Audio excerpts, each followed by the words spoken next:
but can you put into words just how proud you are of everything that you've achieved? Yeah, listen, I left the army on the 1st of May, 2013. I think it was the 15th of May, something like that. So the middle of the month, I was on a plane out to Colorado to join Prince Harry on his the Warrior tour. Games. This is it. So he was doing a tour of the USA. And the Warrior Games was actually a bit of a last-minute addition. My boss at the Royal Foundation, Nick Booth, who caught wind of the Warrior Games and said to Harry and the team, look, you really should call in on this one. I'm like, well, okay. They put it into the program, but it was a last-minute addition.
So, you're out.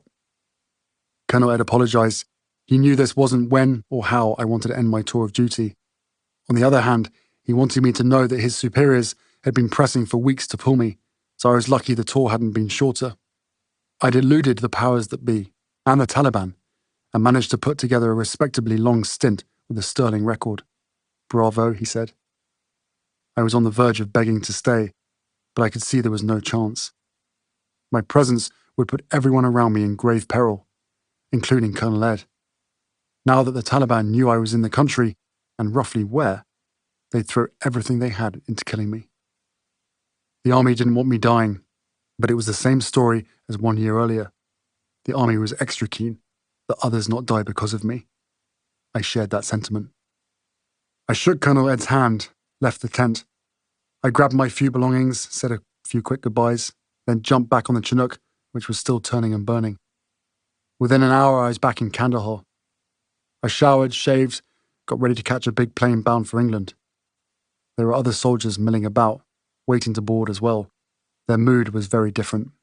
They were all jubilant, going home. I stared at the ground. Eventually, we all began to realize that the boarding process was taking an inordinately long time. What's the hold-up? We asked impatiently. A crew member said we were waiting on one last passenger. Who?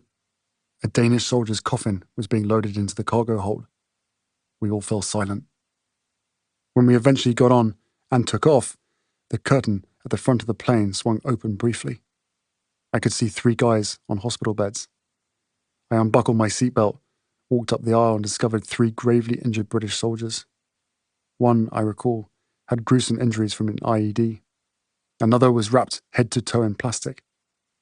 Despite being unconscious, he was clutching a test tube containing bits of shrapnel removed from his neck and head. I spoke with the doctor caring for them, asked if the lads would live. He didn't know, but even if they did, he said, they faced a very tough road. I felt angry with myself for having been so self-absorbed. I spent the rest of that flight thinking about the many young men and women going home in similar shape, and all the ones not going home at all.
The general poured me a gin and tonic.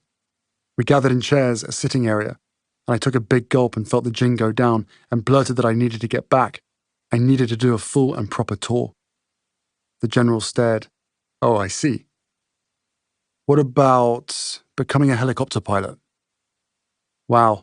I leaned back. Hadn't ever considered that. Maybe because William, my father, and Grandpa and Uncle Andrew were pilots. I was always keen on following my own line, doing my own thing, but General Dannett said this would be the best way. The only way. There was a great deal of schoolwork involved, he explained. Bloody hell, at every turn, life was determined to drag me back into a classroom. I thanked him, told him I'd think about it. But I spent that summer of 2008 not thinking about it. I didn't think much about anything, besides the 3 wounded soldiers who'd been with me on the plane home. I wanted other people to think about them too, and talk about them. Not enough people were thinking and talking about British soldiers coming back from the battlefield.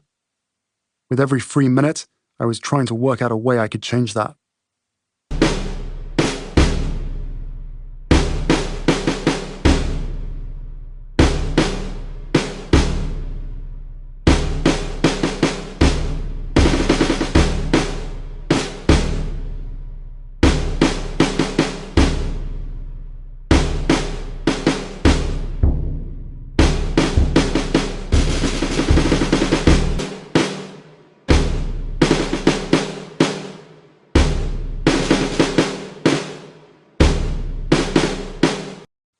I shipped off to RAF Boxton Heath. Strange time to begin flight training. To begin any kind of training. My congenitally weak powers of concentration were never weaker. But maybe, I told myself, it's also the best time. I wanted to hide from humanity, flee the planet, and since a rocket wasn't available, maybe an aeroplane would do. Before I could climb into any aircraft, however, the army would need to make sure I had the right stuff. For several weeks, they poked my body, probed my mind. Drug-free, they concluded. They seemed surprised. Also, not a total thicko. So, proceed.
Today we still continue that service, right, by still filling these backpacks and making sure that that they have these items in these packs that will make them comfortable, and we haven't changed our mission.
wounded in Afghanistan. I was shot in the chest whilst fighting the Taliban in Nadir Ali, Helmand province. And it was through that actually my interaction with Prince Harry began. During my recovery, I was approached by a mate called Martin Hewitt, good mate of mine. I'd been at university with him. He joined the army at about the same time as me. He'd also been shot, very similar injury to my own. And so we rekindled our friendship that we'd had at university over sort of shared experience of being shot in the chest. There's not many of us. It's quite an exclusive club. It's an exclusive club. But he told me about this expedition that he was involved with. And there was him. He'd been shot in the chest and was paralysed down his right side. There was a young South African chap called Jacko van Gas. He lost his arm to an RPG and extensive damage to the rest of his body through blast. There was a Welsh chap called Steve who'd broken his back and he got blown up in a vehicle and was told he'd never walk again. And then there was a guy called Guy Disney who'd also lost his leg to an RPG. And these four idiots thought that they would be the perfect team to reach the North Pole. And Prince Harry agreed that these idiots were a good team to reach the North Pole, and he went along with them. And it was through that the charity Walking with the Wounded was born. Mm-hmm. And I watched them do this. And bear in mind, I was in a hospital bed at this time and very, very sort of broken. And I watched them and I saw these guys that shouldn't be up and about, let alone going to the North Pole. And I was utterly inspired. Utterly inspired. And I thought, wow, next time something like that comes along, I've got to get involved.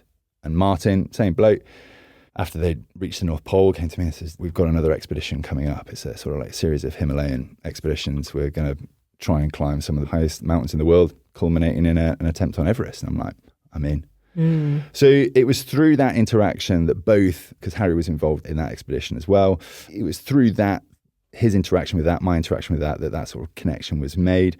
But also on a longer term basis, it was through that I came to realise this incredible connection between sport, adventurous challenge, and the power it has to catalyse recovery.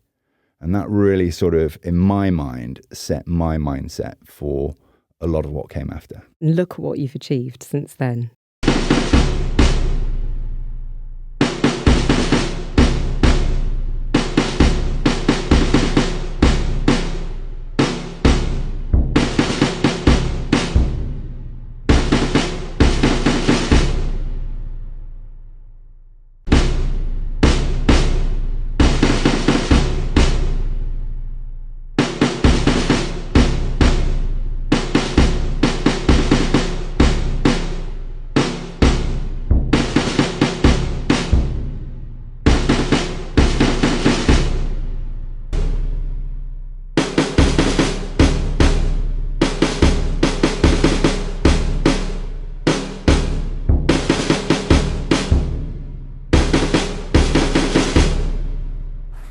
Thank you, Ed, Simon, Inga. I promise you I'll keep this mercifully short. I just really wanted to stand up and briefly say that I'm absolutely thrilled to become patron of this wonderful expedition, and it truly is going to be an amazing trip. This project exemplifies the tenacity and courage of those who serve our country. It really is that simple. They're a huge example to us all, these guys and all the other wounded servicemen and women around the country. And just what a wonderful inspiration they are to take on this massive challenge, even though I think they're probably having second thoughts now. The country owes these injured young men and women a huge amount of gratitude, and the British public support that's going on around the country at the moment is truly remarkable, as I'm sure everyone here would agree. And to keep that up would be an amazing thing, and that's why such expeditions like this is so valuable, because it brings it back to light. It keeps these guys in the forefront of everyone's minds in their day-to-day activity, and that's what makes it so special. It's vital that we consider their longer-term future and to rebuild confidence and invest in their futures, as they've sacrificed so much for us, whether we ask for it or not. That is the case. I do hope that many here and back at home will be watching and supporting in whatever way they can. Digging into their pockets would be helpful. And as everybody knows, a little from many goes a very, very long way. You'll be glad to know, maybe, that if my military commitments allow me, I would love to join the team. And I hope to join for hopefully maybe 5 days towards the end if I'm allowed and invited, or even NFI'd, I'll still come. But I think 5 days is probably about, I don't know, we'll see what we can do, and hopefully I'll be able to keep up with you guys, otherwise it could be fairly embarrassing. But I salute you guys, I really do. It's truly remarkable, and to the organisers as well. What a fantastic idea, even though it was over a bottle of red wine. And good luck, and let's get an army flag on the North Pole before my brother lands a helicopter there.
pit from pole to pole. I thank whatever gods may be for my unconquerable soul. In the fell clutch of circumstance, I have not winced nor cried aloud.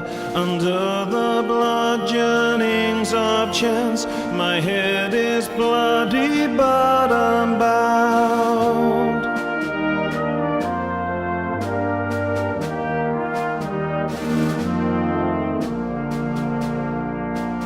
Beyond this place of wrath and tears looms but the horror of the shade, and yet the menace of the years finds and shall find me unafraid. It matters not how straight the gate, how charged with punishments the scroll. I am the master of my fate, I am the captain of my soul. I am the master of my fate, I am the captain of my soul.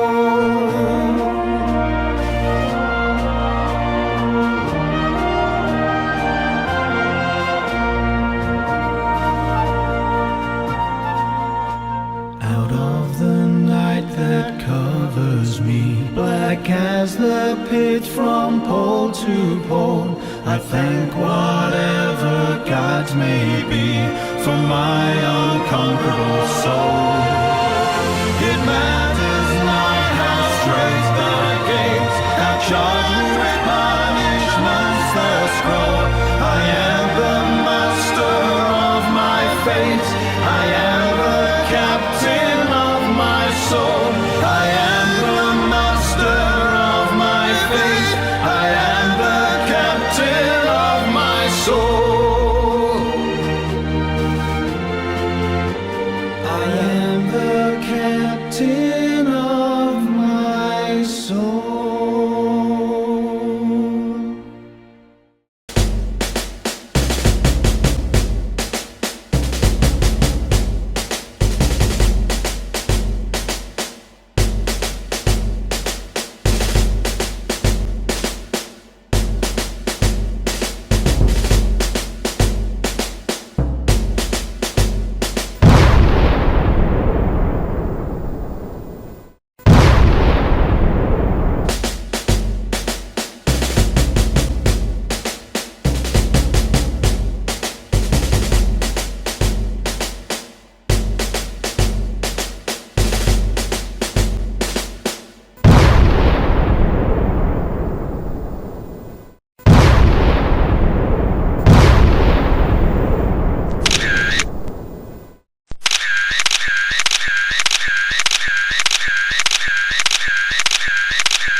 Very emotional and very important topic, really, for Prince Harry. He served in Afghanistan 2 years ago, although he was ordered to return to England early because an Australian magazine reported about his position, which his commander believed made it too dangerous for his entire unit.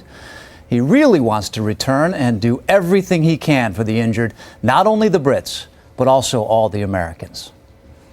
You know, so many of those that are injured. I mean, this is really, for you and I, is right in our hearts about those. Do you think, with all those that have been injured, do you think we're doing enough to help them?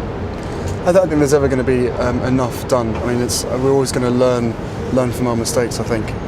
But the most important thing for me to be here is to try and sort of cement that bond between your side and our side, and so that we can essentially learn from each other. And obviously, when we sort of fight together and get wounded together, after that it's very much split two separate ways.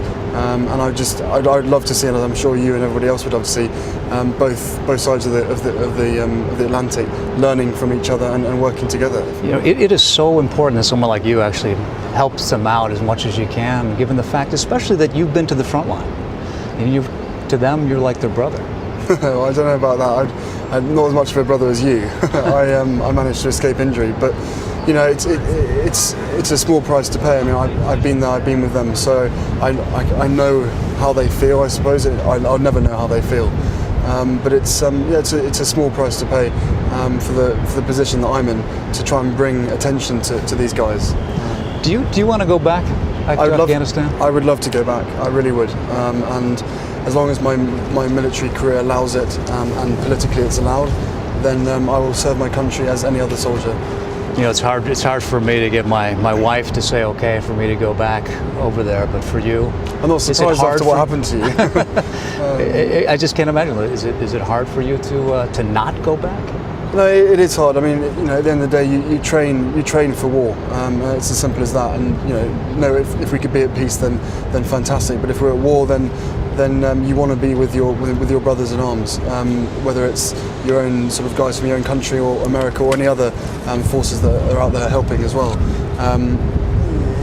You train for a reason, and you want to be there, and you want to help your buddies left and right of you.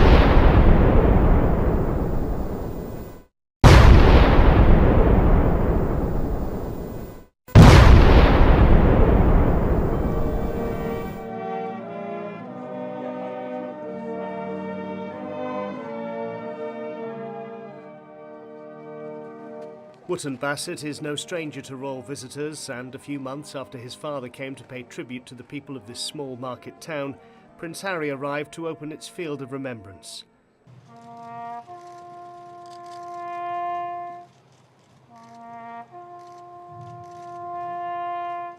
On a cold and wet November morning, people gathered in honour of those who've died in the heat and dust of Afghanistan.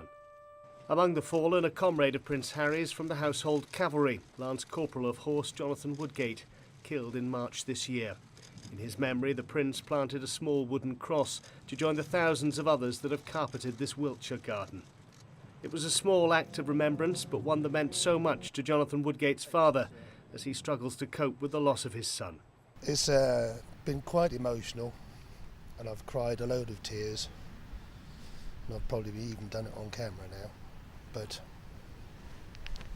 yes, it's been really, really nice. And I can't thank people enough. This is the first field of remembrance dedicated to those who've died in Afghanistan, and every cross bears a personal message. Amanda Binney's tribute was to husband Sean, killed in Helmand province as he tried to protect Afghan women and children who were trapped under fire. Sometimes I find it hard to cry because I feel I don't have any tears left, but today's been, it's special for me because I can be here and do this for Sean and make him proud. And while Amanda Binney will never forget, 4-year-old Melanie Patton is probably, and thankfully, too young to understand the dangers faced by her Marine father and all of his comrades still on the Afghanistan front line. It's impossible not to be moved in a place like this, and when you take away the royal party and the civic dignitaries, take away the medals and the mayoral chains of office, what you're left with are tens of thousands of simple reminders of the cost of war.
Prince Harry has given a speech in America praising the sacrifice of serving troops, saying we must stand shoulder to shoulder with them always. The Prince was being given a humanitarian award for his charitable work with wounded servicemen and women. From Washington, Steve Kingston sent this report. His Royal Highness Prince Harry.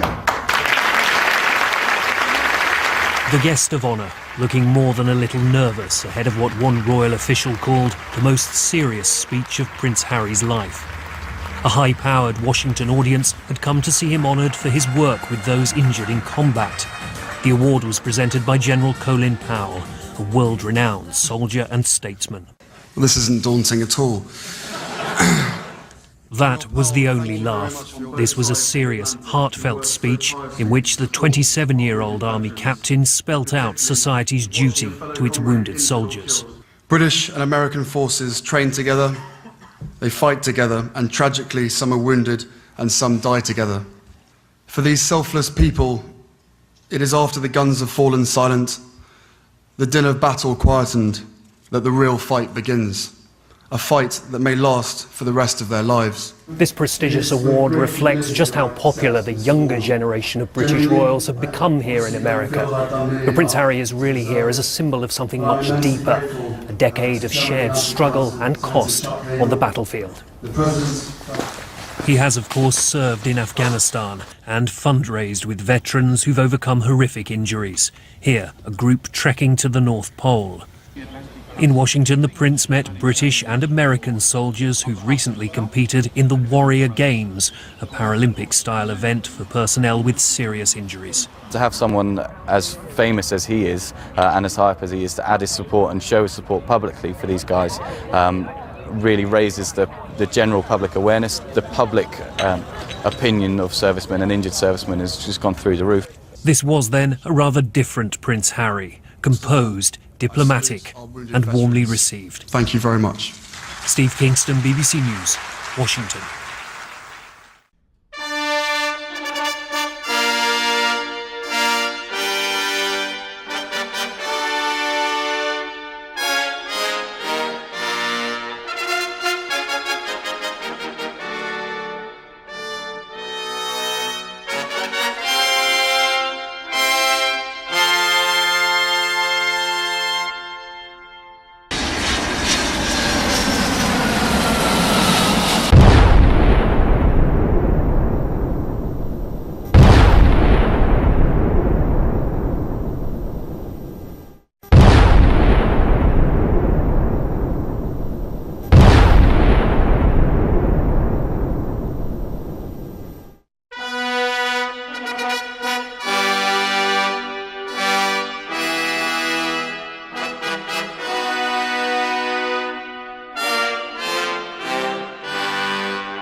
Prince Harry is back home tonight after his latest military tour in Afghanistan.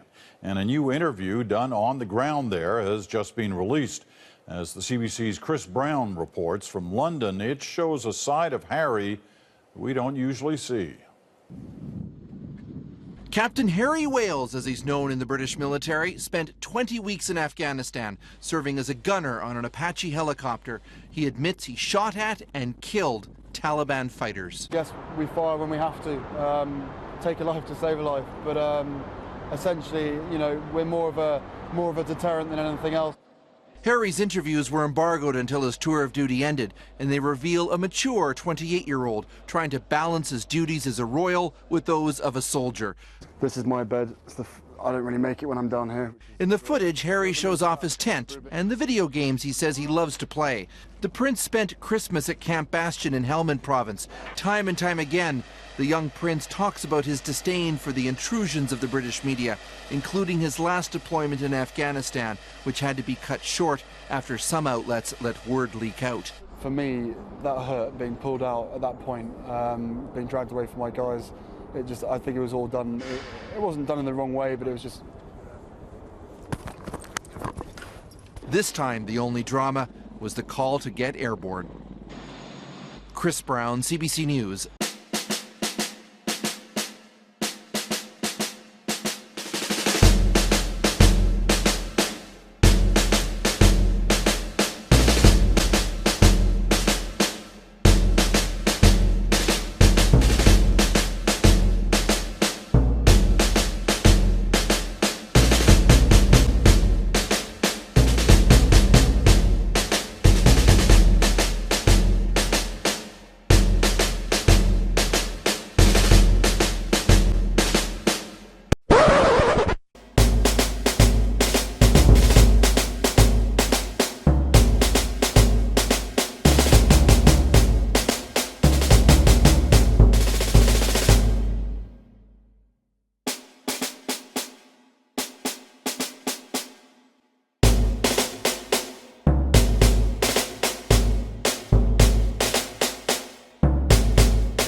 The adoring crowds were kept at a distance on Friday as Prince Harry paid his respects at Arlington National Cemetery.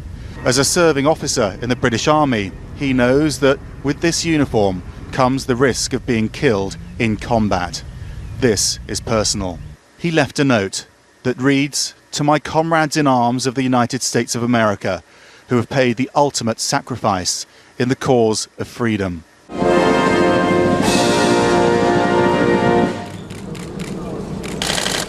Then a visit to the Tomb of the Unknowns.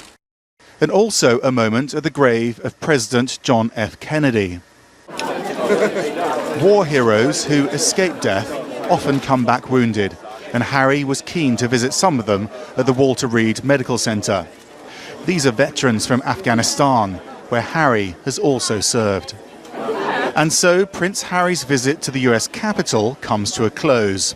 Next stop, Colorado, where it's another reception hosted by the British government and an opportunity for Harry to do his part to promote UK interests. He's come for the opening of the Warrior Games, and I think that is a very direct reflection of the concern that he has for the welfare of people who are damaged, who lose limbs in warfare. And there's also a young lady called Missy Franklin, who won 4 gold medals in the main Olympics.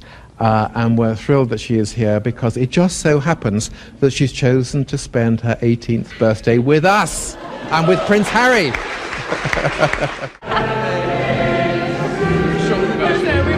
Max Foster, CNN, Arlington, Virginia.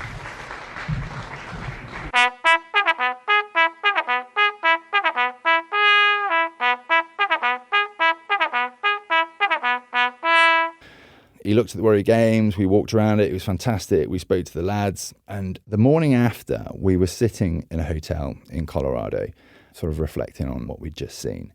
And we were sitting down at breakfast. It wasn't a meeting or anything like that, it was over breakfast, and Harry, he said, look, this is absolutely brilliant. What we've seen here at the Warrior Games is absolutely brilliant. But what we need to do is we need to internationalise this. We need to invite allies, nations from all over the world. We're going to put it in the Queen Elizabeth Olympic Park. It needs to be on the BBC.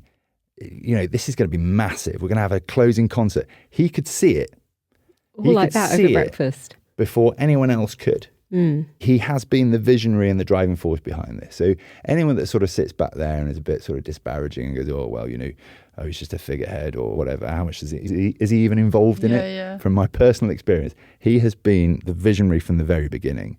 I can't believe that you were there the morning of deciding you were going to launch that. It's a good thing that you were presumably supportive and not just like, nah, mate, that's never going to happen. Yeah, never gonna happen. What's in your breakfast? Weetabix. Were you like, yeah, let's do it. Mega. All Why the not? way. Yeah, absolutely. Let's do it. But we didn't realise, actually, the time frame he had in mind. Right. So, you know, bear in mind that was May 2013. We went back to the Warrior Games sort of like that afternoon, and he stood up on the stage on a podium. And I think it had been written in his speech, sort of that vision to say, look, we'd like to do this. I think he'd added his own note, which said next year. Oh my God. He went rogue. Yeah, he went rogue. A few officials sort of So we dropping were their like, pens. Yeah. what? Next year? And that landed in our in tray.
Thank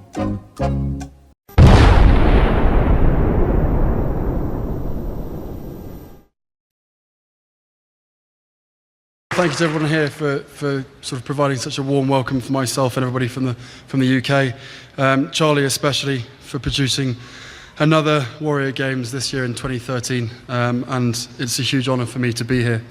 A year ago I was in Washington on the ambassador's lawn to plant a tree, which is what most of our family do nowadays. But after doing that, I had a chance to meet some of the US and UK teams that had just come back from last year's Warrior Games. And I remember sitting down and having a chat to them and sort of thinking to myself how unfortunate I had been for not having the chance to go to last year's Warrior Games and to see them win all their medals, despite the fact that we weren't officially part of it. So I said to myself and my team, who have been running around the room all here today, that no matter what happens, we need to be here. We need to get ourselves involved with the next one. And well, here we are. Surprisingly enough, it actually happened. So thanks, guys. I'm so happy and privileged to be here today. Happy because Colorado is a beautiful state, obviously, but privileged because of the fine athletes that we find ourselves amongst. It's a great honour, one that is difficult to put into words, but I'm sure, as you've heard, most people are trying to do that. In the past 12 months, since we last met, or since I was last on the ambassador's lawn, I found myself serving alongside UK, US troops in Helmand province, along with other nations, obviously. Some of them just voices on the radio to myself, others showing us great hospitality within Bastion. No matter the detail or the accent, I witnessed at first hand the bravery of our troops, not only confronting dangers on the battlefield, but also its tragic consequences, life-changing wounds, and the death of friends. The courage is clear and obvious, from moment of injury through the countless hours of intense rehab. And to surprise you, I'm actually talking about the families, because it seems like a walk in the park for the rest of the guys who get injured, but it's always the families and the ones that get left behind who struggle the most, and quite rightly so. However, with the Warrior Games, combining sport and challenge, I believe, will ignite inspiration and motivation through extraordinary achievement, as already mentioned previously. And the Warrior Games itself embodies this, and for that, everyone involved is hugely grateful for the organisers. And that's Charlie and all his team, people that none of us know the names of. We too, through our foundation, have launched the Endeavour Fund. Like the Warrior Games, it strives to support and strengthen a similar theme, providing financial help and expert advice to individuals and groups of servicemen and women who are planning expeds, that's expeditions for you civvies, and also other physical challenges. I'm proud to say we have an elite board of expertise, some who are actually wounded themselves, to make sure that we actually get it right. However, for me, there's no escaping these guys. They hunt you down wherever you go, as I now find myself somewhat, I don't know, but volunteering for a somewhat sedate walk across the Antarctic with the Walking with a Wounded team in the back end of this year, in November and December.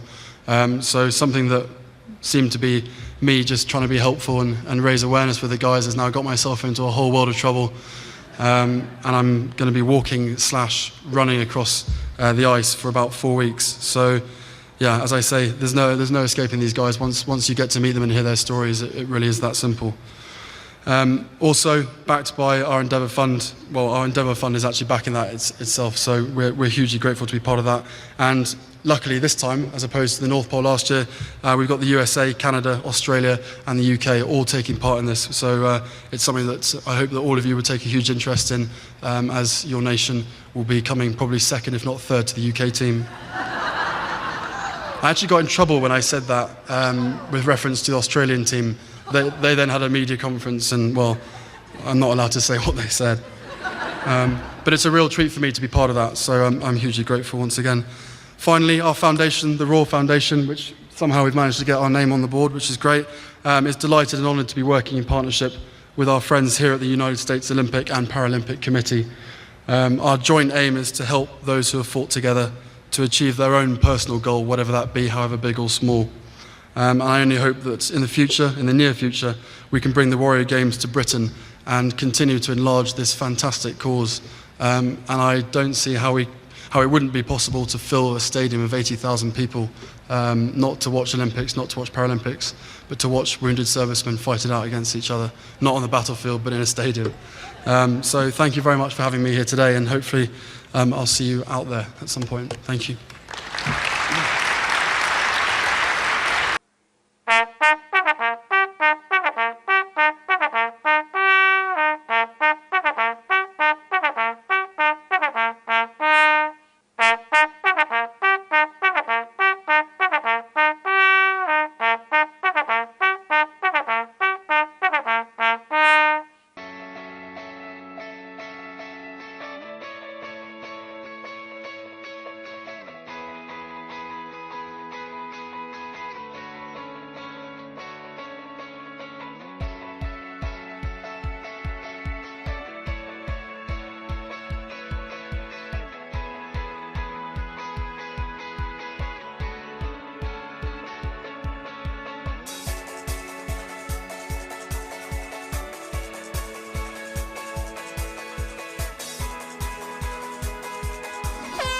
There we go, we are underway.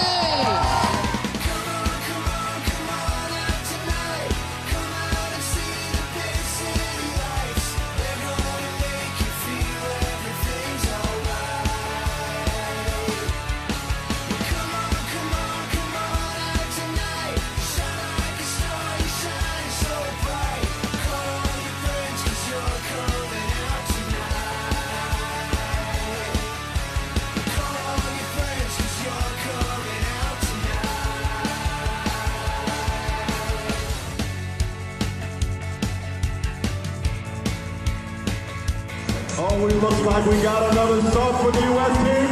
Misty Mays Raider coming to the court. Oh, and Prince Harry takes the shot. Oh my gosh. Oh, it's crazy. Come on out tonight.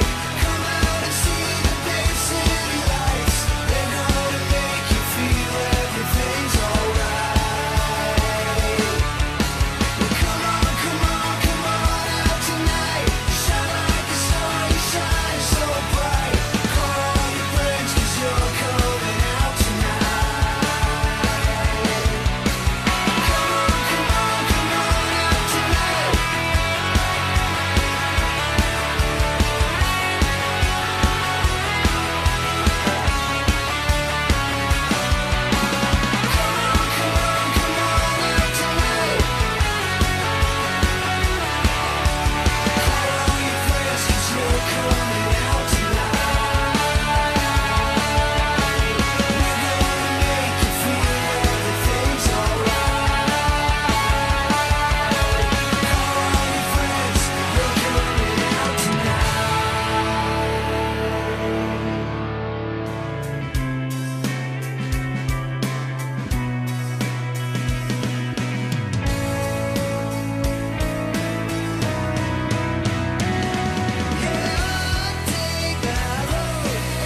I know it's slightly mad, but you know, I've got 4 limbs and I'm completely fine. Well, almost fine up here.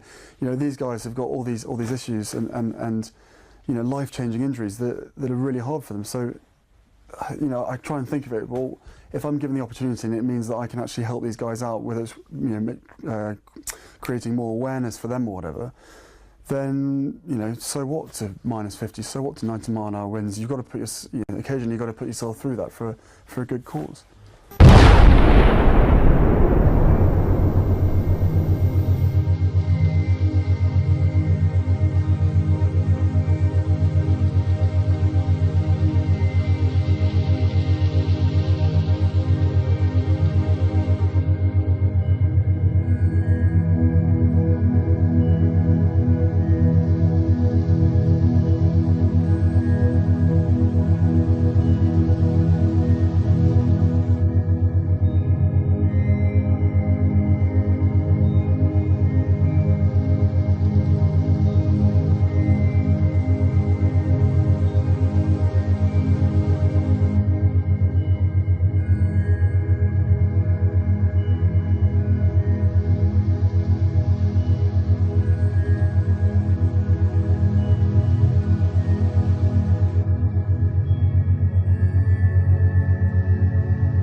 Now, you've been closely involved with the Prince's work, including the Endeavour Fund, which he launched way back in 2012, a couple of years before he left the army himself. What does it mean to you as a veteran and someone who has experienced injury and mental health struggles? Yeah, absolutely. I mean, I sort of started telling the story about Martin Hewitt and how he told me about his experiences in the North Pole, and that led me to my experiences climbing in the Himalaya. And that led to my realization that sport is an incredible catalyst for recovery and rehabilitation. I felt that Martin handed me a bottle of something. Do you know what I mean? Wow. Like an Elixir or something like that, handed that to me. I genuinely feel that through the work that we've done with Endeavour, with Invictus, with all these things, we've been able to pass that bottle on, whatever it was, we've been able to pass it on to thousands and thousands and thousands of veterans and service personnel around the world. You know, we're up to 23 nations now in the community nations, and as we said before, growing. And it's not just those that take part, it's not just the participants. You know, we hear time and time again about how many people have been inspired by just watching it. They've been motivated. Yeah. They've felt that, you know, the impact, the effect of the Invictus spirit, if you like. And it's not just them either. It's friends, it's family members. We hear time and again at the games, oh, I feel like I've got my dad back, or, oh, I can't believe I haven't seen them smile for so many years, and now, you know, it seems to have turned the lights back on behind their eyes. And so, yeah, it's fantastic. It's an incredible piece of work that I've been honoured to have been part of the team to deliver over the years.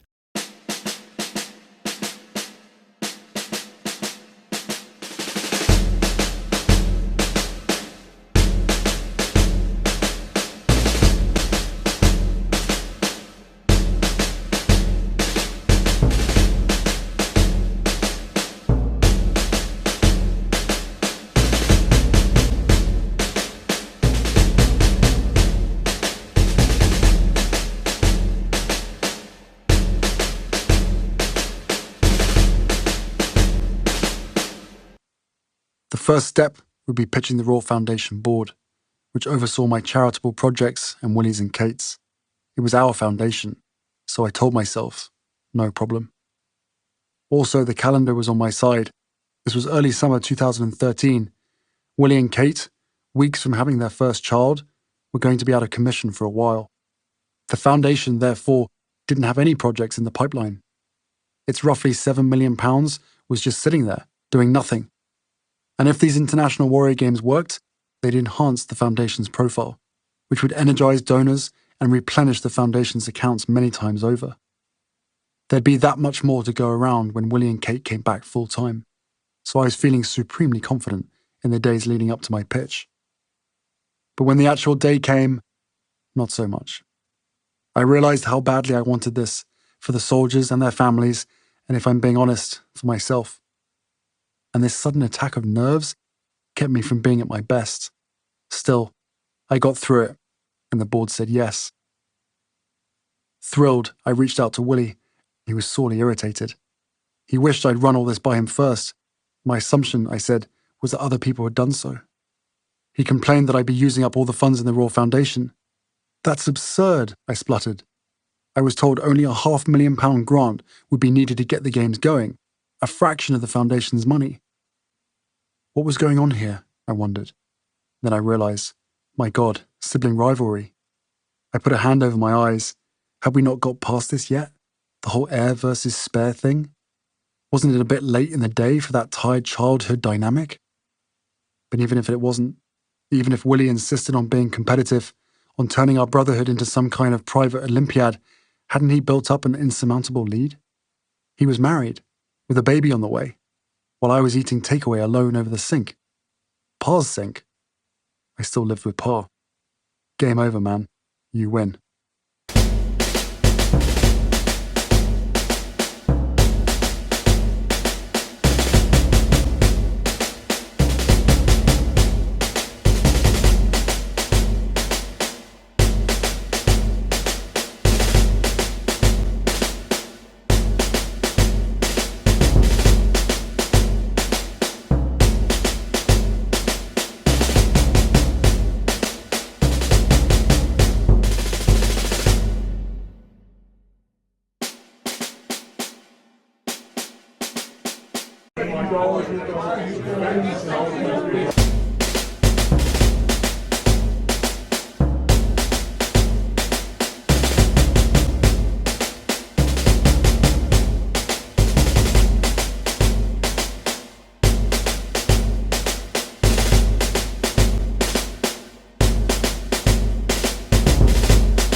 I sat down with my new private secretary, Ed Lane Fox, whom we all called Elf. A one-time captain in the household cavalry, Elf was trim, smart, sleek. Like a greyhound, he wouldn't ever stop. He chased that rabbit to the end of time. In other words, he was wholly dedicated to the cause, whatever it might be at any given moment. His greatest gift, though, might have been his knack for seeing to the heart of things, for sizing up and simplifying situations and problems, which made him the perfect man to help enact this ambitious idea of an international warrior games. Now that some of the money was in hand, Elf advised next order of business was finding someone with the uncommon organizational skills, the social and political connections to take on a job this size. He knew of just the man, Sir Keith Mills. Of course, I said. Sir Keith had organised the 2012 Olympics in London, which had been such a smash. Indeed, who else could there be? Let's invite Sir Keith to Kensington Palace for a cup of tea.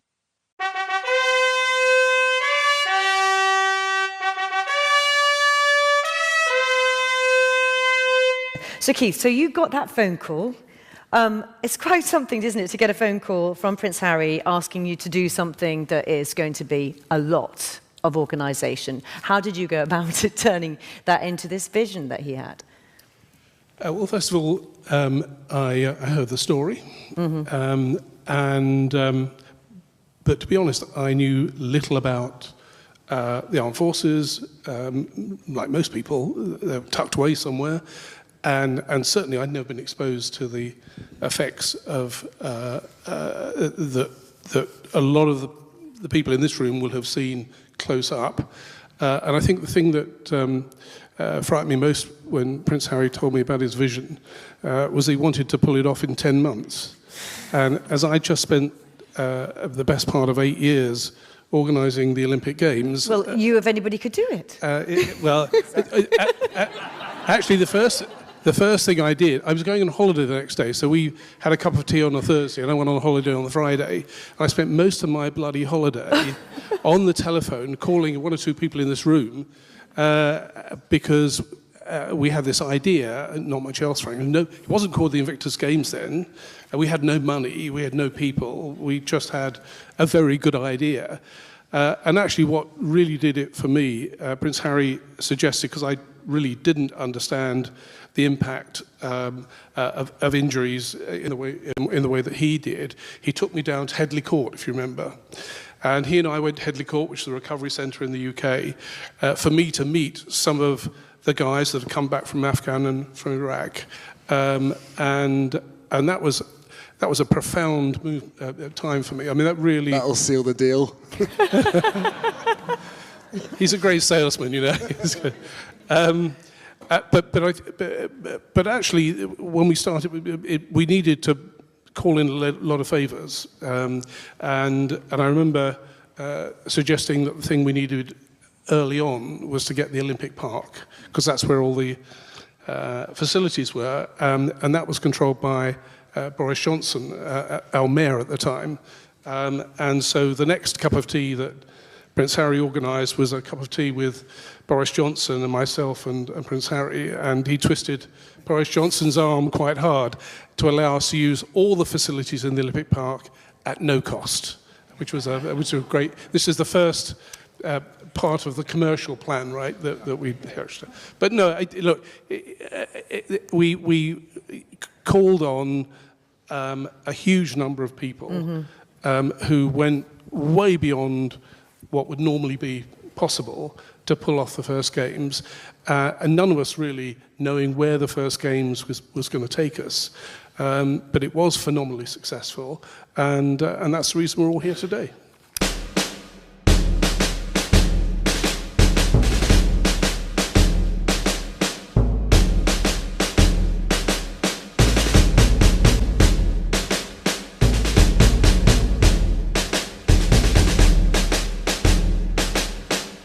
Increasingly important in the recovery, and we'll talk about this later today, about what happens after a games, and the family are there after the games, and supporting them is just as important.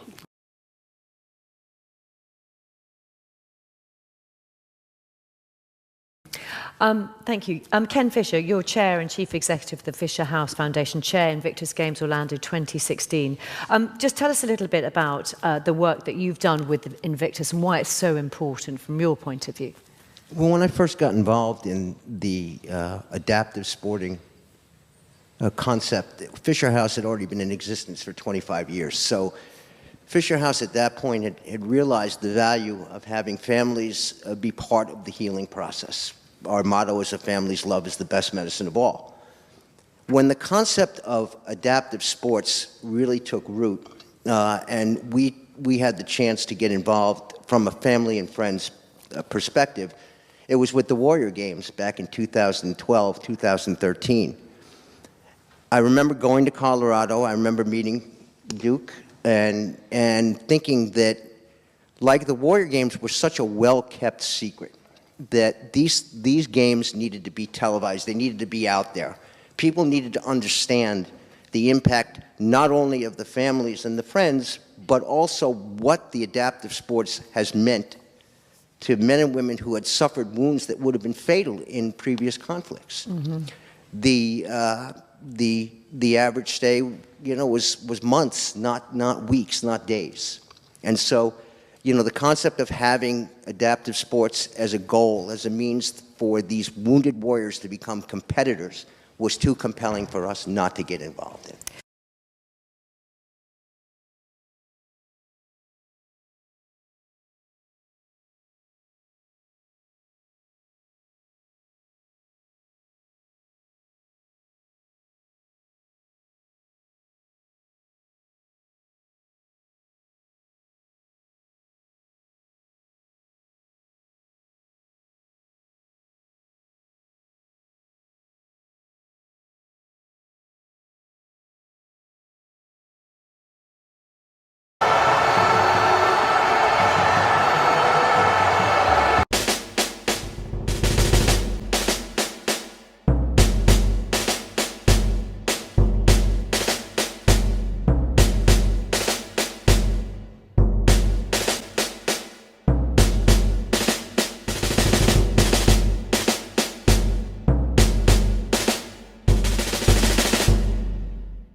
The Invictus Games will be held this September from the 10th to 14th of September 2014, and it's a fantastic opportunity, a great event in which the wounded, injured and sick service personnel and veterans from this country, but also from around the world, can come together, come to London and use the power of sport, harness the power of sport to inspire their own recovery, other people's recovery, and to help with their rehabilitation. My name's Dave Henson. I'm a former captain in the Royal Engineers. So we're here today at the launch of the Invictus Games. Prince Harry behind me playing volleyball. So for me, the Invictus Game really demonstrates the strength of character of our British servicemen and women. So it's going to be a show of the ambition, the drive, the discipline, the determination, flat-out refusal to be broken in a very entertaining and rewarding environment. So Prince Harry's strength of character, his influence, his drive and his determination and commitment to the armed forces as a whole is going to ensure that this event itself gets as much publicity as it can, as much support from the public as possible, and really make sure the guys give all that they can to this wonderful occasion. It's a great thrill to be here at the Copper Box this morning with His Royal Highness Prince Harry launching the new Invictus Games. The Royal Foundation, as the charitable vehicle of Prince Harry and the Duke and Duchess of Cambridge, has been a founding vehicle for the Games. His Royal Highness absolutely inspiringly has brought the Games to Britain, and obviously from the Royal Foundation's perspective, supporting our wounded servicemen and women and their families is a core part of what the Duke and Duchess and Prince Harry are keen to do. When I was in Washington in 2012, I met a small contingent of the UK team that was representing ourselves, and hearing the stories that came back from the Games really sort of ignited something inside me that made me want to basically broaden this to a wider audience, and therefore speaking to the relevant people from the Royal Foundation insisted that I try to get myself there for 2013, which, as you know, we made it. I saw firsthand the power of sport in inspiring recovery, supporting rehabilitation and demonstrating life beyond disability. A group of inspirational people proving that anything is possible. But I wanted to bring this inspirational event to a broader and more international audience, to increase the opportunity for others to participate, and to inspire many more who have suffered life-changing injuries, either by taking part in the Games or simply by watching it at home. Already, there's tremendous public support for the armed forces, and we're fully aware of that. But we hope to capture the public's imagination following on from the hugely successful Paralympics. Finally, why do we need to do it? Or why do we need it? Well, to demonstrate the power of sport, to inspire recovery, support rehabilitation, and to demonstrate life beyond disability. It really is as simple as that. So I personally know the power of sport in one's recovery. I was wounded in 2009 and myself used sport to bring myself back on track and aid with my transition from the military into civilian life. It is absolutely fantastic that we've got Prince Harry so enthralled and captivated with this fantastic event, and we're really looking forward to his continued support throughout the planning and delivery of the Invictus Games.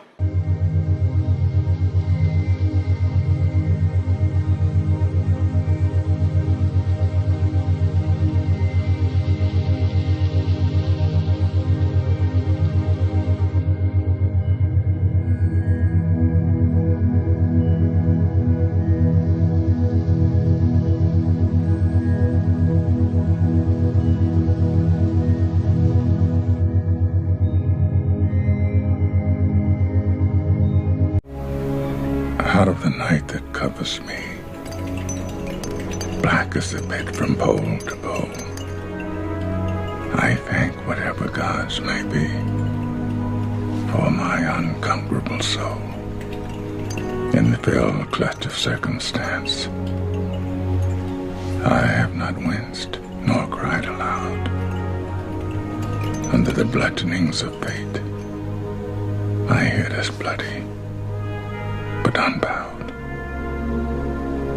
Beyond this place of wrath and tears looms but the horror of the shade.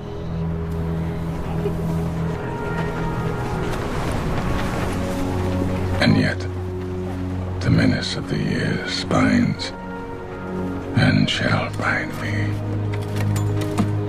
unafraid. It matters not how straight the gate, how charged with punishment the scroll. I am the master of my fate. I am the captain of my soul.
I'm hugely honoured to have served with the British Armed Forces for the last 8 years, to have met just some of those who today are on a journey of recovery, who flat out refuse to be beaten by their injuries, tenacious men and women who demonstrate huge grit and determination, who don't give up, who don't give in. I've seen firsthand the life-changing role that sport has in that journey. How through sporting competition we can recognise the sacrifices they had made, but focus on their talent and ability, on what they can achieve post-injury. That's why I'm also honoured to announce that this September in London, more than 300 wounded, injured and sick servicemen and women will be taking part in an international sporting competition, one which will provide the competitors with a boost as they continue on their road to recovery, one which will inspire many others who are just starting on that journey, and one which will provide the public with a unique opportunity to show their support and thanks. I hope you'll be part of it. I am.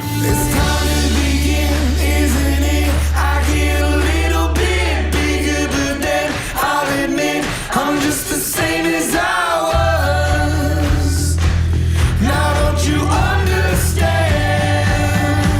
that I'm never changing who I am? It's time to begin, isn't it? I get a little bit bigger than I'll admit. I'm just the same as I was.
Games have been amazing. I mean, I think the quality of the competition has been really high, and for some of the men and women competing here, this might be a just sort of transition to, back to mainstream sport, back to sort of outside life. Sport is fantastic at bringing people together. What you guys have managed to do here is show us how an entire nation can rally behind, not just Great Britain. They're cheering all of us on. We're here for them.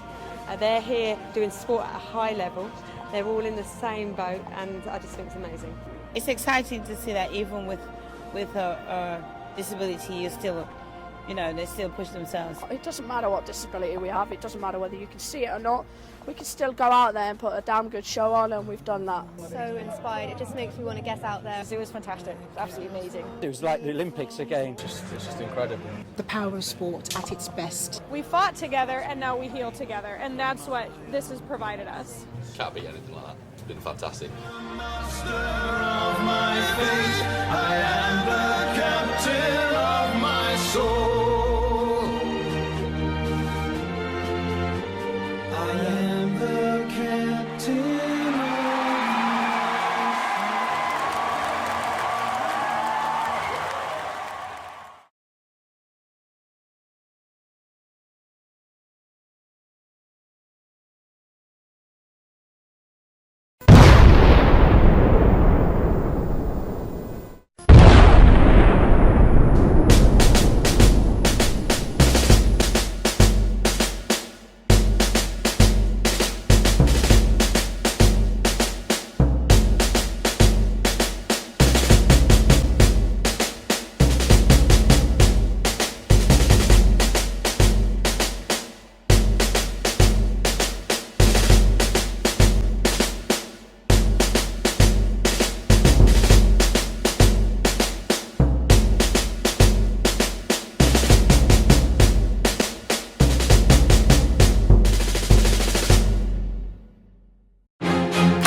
continue to hear amazing stories of families coming together over online platforms, but please look out for those that have gone quiet or that are no longer visible on the chat sites.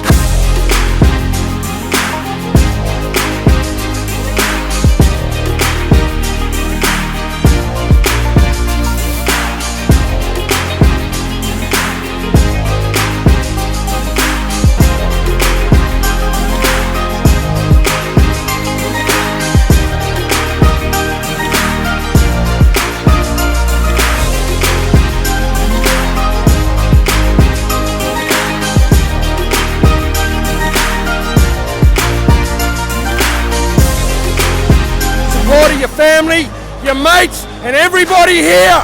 We can do it!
What does recovery mean to you?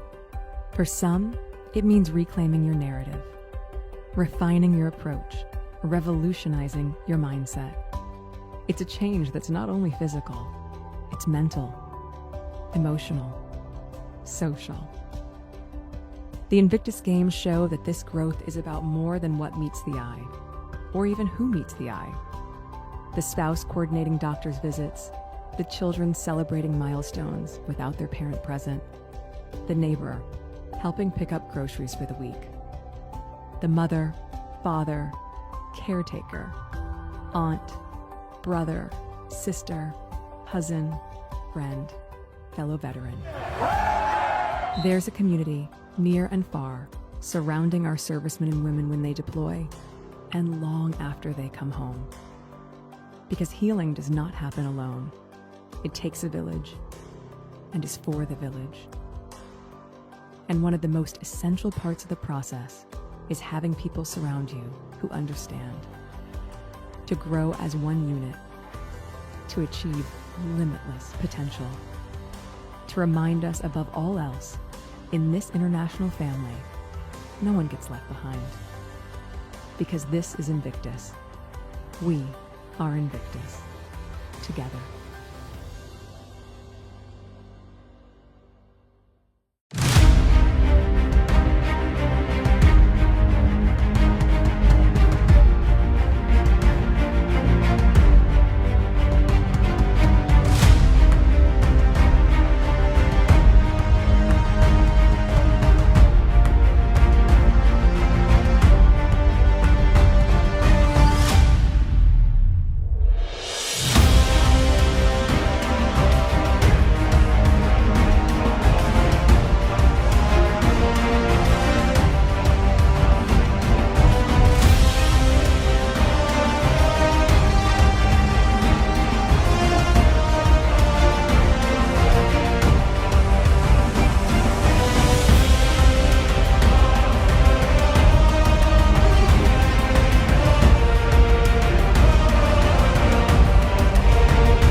Senior Master Sergeant Israel De Toro, Sergeant Kirsty Earnins, and Sergeant First Class Elizabeth Marks.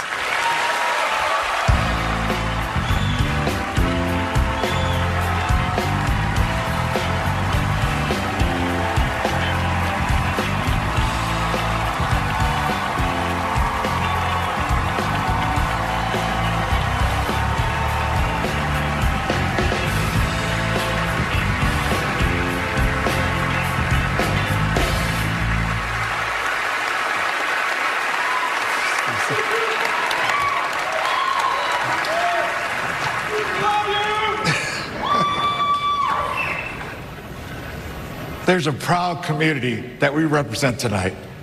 Individuals who came back from war forever changed. People who were in need of new challenges, new obstacles, and a new purpose. 10 years ago, the Invictus Games were born and became a place where wounded, injured, and ill service members could compete and thrive. For thousands of veterans around the world, Invictus are the closest we'll ever get, again, to that camaraderie of the military and that sense of togetherness. In 2015, it was an honor for me to meet Harry, a veteran himself of 2 tours in Afghanistan. Not because of status, but because he served in the same skies I did and at the same time. He later helped me honor men and women we lost due to conflicts in the Middle East. He didn't have to, but he wanted to. Like the rest of us on the stage tonight, his service wasn't finished. The uniform just doesn't come off. He continued to serve by creating the Invictus Games, to not only remind us that movement and competition are healthy, but necessary for those of us still healing from any wounds of war or sacrifices made during our military service. I'm so proud to stand with my Invictus family tonight. Throughout our nation's history, we have supported and received support from allied nations. Harry not only fulfilled that war, or that in the Middle East, he now supports us by contributing his heart, his spirit, and lending us his celebrity so that ill, sick, injured, and wounded from all over the world have the opportunity to heal through sport and camaraderie. I am honored, and we are honored to call Harry a friend, a brother, an ally, and the champion of the Invictus spirit. A spirit that has forever changed the lives of many, like us. In war, there are no limits when it comes to trauma. Some injuries you see, many you don't. All have the kind of impact you can't quite measure. I saw what was left of my arm. You kind of lose your identity. I started to go unconscious without a warning. I could never be on my own with our little girl, Maya. I became withdrawn, isolated, completely the opposite to who I was. And I thought the world was better without me. It took me a while to really understand my life wasn't over, it was just the end of a life. And once I was able to drop that, I was able to focus on who I could become. There's no one way for veterans to find themselves again after war. But over the last 10 years, the Invictus Games have provided a remarkable path forward for thousands of them. I was actually in hospital. We got an email for the Invictus Games, and my husband said, "Please, Michelle, just try it." I wasn't sporty. How can I recover through the power of sport? And he put his hand on my leg and he said, "Please, Michelle, we're losing you." Just because we've been injured, we're not out of the fight. Serving my country has been an incredible honor, but in Invictus, showing other people what you're capable of, it's another way to serve my country. Here comes Jason Smith. I know what my disabilities are and I know how I'm seen. Invictus is the light at the end of the tunnel. And the games don't merely help the competitors heal and grow. They guide entire families towards hope as well. It was a good time. It was the first time we sort of knew that we were going to get your mum back. What's your favourite moment at the swimming? I'll always remember that. Everyone was cheering for you. And it's game on down under for the 2018 Invictus Games. I was scared, sucking in the water, and my goggles were filling up with tears. About 3/4 of the way there, the whole place went mental. Everybody had finished. Them whole crowds were for me, just to get me to that end. Michelle Turner touches the wall as well. I looked up and mate was cheering and she come running down the steps and she gave me a hug. I made her proud of me that day for coming last, but it was miles more than that for us as a family. I was out of the house. I promised I would continue what I was doing. Thank you to you for standing by me through everything, for being so brave, age 4, and then helping me all along since. You are not hidden. There's never been a moment you were forgotten. You are not hopeless. The best thing about these games is that you can see everybody grow, going from my life is over to my life is flourishing. Being able to represent my country, I never thought I would have that chance again. My family's been my biggest supporters. When my kids get to tell me that they're proud of me, it means a lot. Sorry. How do you thank somebody for creating an Invictus Games that changes your life, that changes your little girl's life? I don't have the words, but I know thousands and thousands of lives have been changed by these games.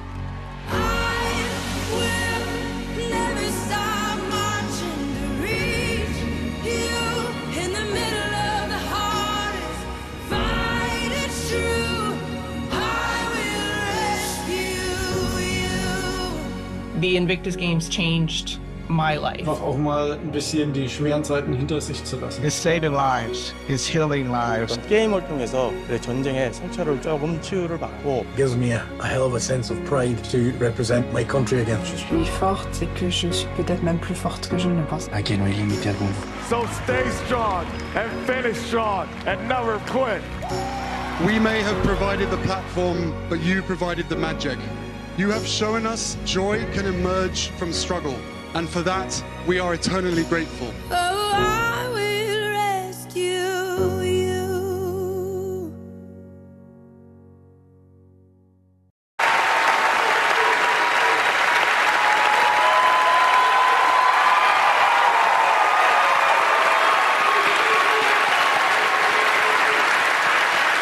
Please welcome the recipient of the Pat Tillman Award for Service, Prince Harry, the Duke of Sussex.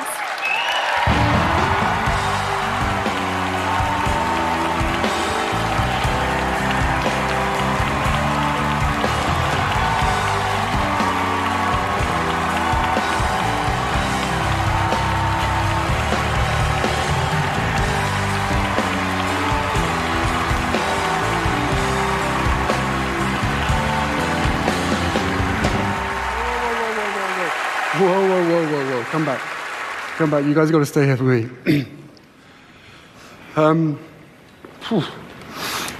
Thank you, Elizabeth, Israel, and Kirsty. Stay here. You need to be with me. I'd like to begin by expressing my deepest gratitude to everyone at the Pat Tillman Foundation, led by Marie Tillman Shenton, who I'm so honored is here tonight. I'd also like to acknowledge the Tillman family, especially Mrs. Mary Tillman, Pat's mother. Her advocacy for Pat's legacy is deeply personal and one that I respect. The bond between a mother and son is eternal and transcends even the greatest losses. The truth is, I stand here not as Prince Harry Pat Tillman Award recipient, but rather a voice on behalf of the Invictus Games Foundation and the thousands of veterans and service personnel from over 20 nations who have made the Invictus Games a reality. This award belongs to them, not to me. That said, it is of great importance to me to highlight these allies, athletes, and their amazing families for their achievements, their spirit, and their courage at every opportunity, especially on nights like this, in front of people like you. Moments like these help us reach those that need Invictus most and reduce more than 20 veterans a day taking their own lives in this country alone. For those who may not know, Invictus comes from Latin, meaning undefeated or unconquerable. Nelson Mandela credited the poem of the same name, written by the poet William Ernest Henley, for giving him the strength to endure nearly 30 years of imprisonment. Like that poem, the spirit of the Invictus Games transcends race, time, and borders. It is born from unity and exudes purpose. This year, we're celebrating 10 years of witnessing life-changing impact and healing through sport.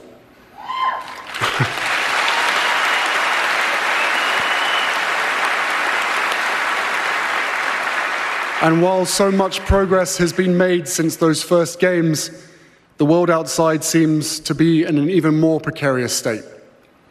We live in an age marked by polarization and division. Conflicts rage around the globe.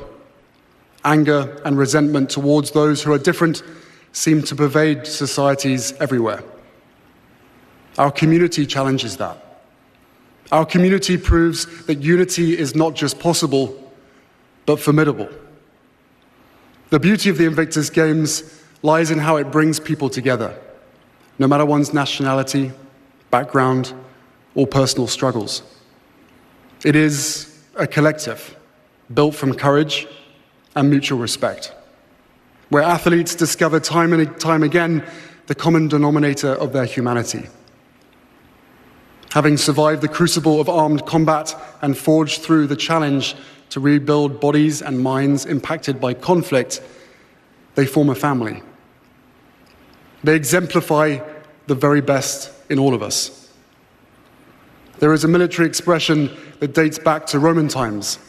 I'll spare you another Latin lesson. But the phrase translates roughly to leave no one behind. And they hold particular significance for the US Army's Rangers.